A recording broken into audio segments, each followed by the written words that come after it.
This is your dose of daily market wisdom with Master Trader Nick Santiago. Starting from humble beginnings, Nick has been beating the markets for over 2 decades. He shares with you his take on the profitable trades that will have you moving towards financial freedom in no time at all. To see an in-depth review of his track record and much more, go to inthemoneystocks.com. Welcome. This is your daily dose of daily market wisdom with Master Trader Nick Santiago. I'm Kerry, Lutz. Today is 7/6/22, show number 406. Well, that yield curve is really inverting now, isn't it, Nick? It certainly is, Kerry, and that's really been the story here. But it doesn't seem to be killing the markets right now. So, there's a lot of interesting dynamics going on. But we do have that inverted yield curve between 2s and 10s right now. And anytime that has happened, it has signaled a recession. And very, very often, I could probably remember a couple of times that it's happened where it has not signaled a recession. But I do think we're probably close to a recession or maybe even in one. It doesn't really matter for market purposes as traders or investors. You just want to invest in things at the right time anyway. But for society's sake, we probably are in a recession right now with that inversion between 2s and 10s. And let's not forget, if the inflation rate was properly calculated, you would see that we had negative GDP growth for the past 3 or 4 quarters. And as a result, the recession is well underway. I wholeheartedly agree. I believe that is the case. And, everybody that watches the inverted yield curve, and it's just about everybody that's been in this business for any length of time, knows that that is the case. Even if it isn't upon us yet, it will be upon us shortly. What is the term of a recession anyway? 2 negative quarters of negative GDP. But the reality of it is, we're going to get the job report out later this week on Friday. A lot of people out there are now looking for a weaker number this time around, and I would think that would probably be the case. In fact, the expectations are only for around 270,000 new jobs. So, we are definitely looking at a slowing down of the economy. Well, that old joke, Nick, definition of a recession and a depression. Recession's when you're out of work, depression's when I'm out of work. That's unfortunately, it's true. But, we're starting to hear layoffs that are taking place. Now, there's still a lot of jobs that can be found. But, for the first time in a long time, you're hearing big companies announce layoffs. I mean, even Tesla, right? They've talked about how they're going to lay people off. So, we're definitely seeing a transition here. Things are shifting. And again, the weird part about it is it's still a trader's market out here, even though the economic backdrop is not so pretty. It's actually pretty grim. Mm-hmm. Well, so when we're looking at tech, had a rally yesterday. Yeah, it was pretty amazing because we had a big decline yesterday in the stock market to start off the new month. And it was a really big gap lower open, and technology reversed by the closing bell. And even today, tech is flat, which is actually a decent sign after a big rally. Take a pause day is what we call it. So tech is actually hanging in there pretty well today. I happen to think that lower bond yields might have had something to do with it. But again, I'm not smart enough to always figure that stuff out. That's why I have to use charts. But I will tell you this, it was a very good reversal day for tech. And that's one reversal that you want to respect, at least in the near term. All right. FOMC minutes are going to be released today. Yes, the FOMC minutes will be out at 2 p.m. Those are basically a so-called transcript from the last Fed meeting. Now, they're not really a true transcript. They're kind of doctored, and they're pretty much what the Fed wants you to hear. So, I did a little research on that years ago, and I was quite surprised. I was like, wow, with all this technology, why don't we just release the entire transcript verbatim? But they do not do that. They just give you bullet points, really, of what they want you to hear. I happen to think that these minutes probably are baked into the cake, but a lot of traders are talking about them today, a lot of investors as well. I mean, Fed Chairman Jay Powell has spoken over a half dozen times since the last meeting. I mean, what else can the guy say? as I always say, we only care about how the market reacts to the news. So we'll see how it plays out. But overall, I mean, this guy has already pretty much told us that they're going to continue to raise rates, and they have to catch up to where that 2-year Treasury note yield is. And I don't really see anybody on TV talking about this very much, but today the 2-year note is at around 2.92%. So they got some work to do. They got to get that thing close to that or right around that area before they can really stop raising rates. So we'll see how it goes. They are definitely getting some help, though, with the commodity prices falling, especially oil and energy. Right. That's our next thing. And basically everything. Copper has gotten slammed back under $4 for the first time in nearly 2 years. Ag, everything is going down there. But is that just a sudden crash? And it's going to, because there's no end in sight to the inflation, right? Well, what will happen, like everything, Kerry, if you take a look at any of the ag stocks, and we'll just pick on, say, Mosaic, because that's a popular name here that people trade, the stock went parabolic. And we've talked about these parabolic moves before. When they go parabolic, when they come down, they're going to come down very sharply. But I think that they've corrected quite a bit. A stock like Mosaic traded as high as $79. Now it's trading at around $42 and change. So, this is starting to look attractive to me. A little bit lower, I'll be jumping on these things because I don't think the story is over here. I don't think there's anything that is all that terrific. Now, there could be, maybe you get a Russia-Ukraine truce, and that could be telling us, hey, something here could be taking place. I couldn't speculate if that is the case. But, anytime you go parabolic on the chart, you're going to get big retraces back down. And Mosaic has retraced, basically 50%. And even if you look at natural gas, another one that went, parabolic, almost got up to 10. I believe it got as high as 966. Now it's down to, 545. So, this gets to 450. I'm a buyer there. These are things that people need. They're not things that are just going to go away. So, this creates opportunities, but this is why, I use charts. This is what I'm looking for now. And this is when I step in and dip my big toe in, not when things are high and everybody wants them.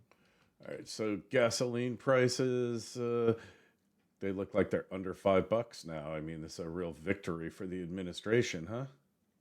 Well, they get, honestly, gas prices when the administration started were around $2 here in Florida. So, to see them go up to $5, I mean, you still need quite a pullback. But it's just another equity or another asset class that just got overblown and just went parabolic. The hard part about parabolic is they can go parabolic for a while, and it's very, very hard to pick the tops on them. But if you look at the UGA, which is the United States Gasoline Fund, that topped out at around 80, and now it's down at around 62. So it has had quite a pullback. And I think this is probably, what has helped the rally yesterday is that these commodities have come in and, money rotated out of them, and it's got to find a home somewhere. So it found a home in technology yesterday, found a little money went into retail yesterday. Yesterday was a big day for the markets, and, we'll see if it can hold up. So the charts indicate whether commodities are just headed straight down or they're going to bounce back again. Oh no, they're going to bounce back again. They're not done.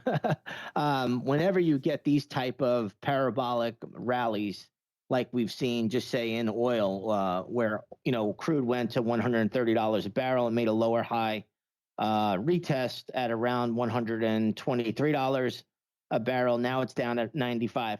You get crude back down to, $82, $83, low 80s. I mean, it should be bought all day long, and it will be. Don't think it's over. You're just getting finally a parabolic correction, and that's good. That's where traders, strive and thrive. This is what we look for. So I think there's going to be some really, really good opportunities in the energies coming up. I think there's some opportunities in a lot of different commodity groups soon. All right, so the rally's not over yet in commodities. We're still in a bull market for commodities. Yeah, in the shorter term, you're in a correction, is what we call it. The bigger picture, which is your bigger time frame, that's still a bullish picture. Short term, you're in a correction. Nothing. There's an old saying in this business: nothing goes up in a straight line, and that's what we're seeing now. And again, this is what I love. I love to see these corrections take place because this is where you'll get your opportunities. Just got to be patient. Just got to let them come to you. Don't chase anything. Find your level. Know where the institutions will defend these things, and that's where you get involved. All right. Interesting. So, non-farm payroll is due out this week as well. Yeah, so we have the non-farm payroll report out on Friday. That's by the Bureau of Labor Statistics, basically the government. They're only expecting, the analysts are only expecting a gain of 270,000 new jobs, which I think is a pretty low number.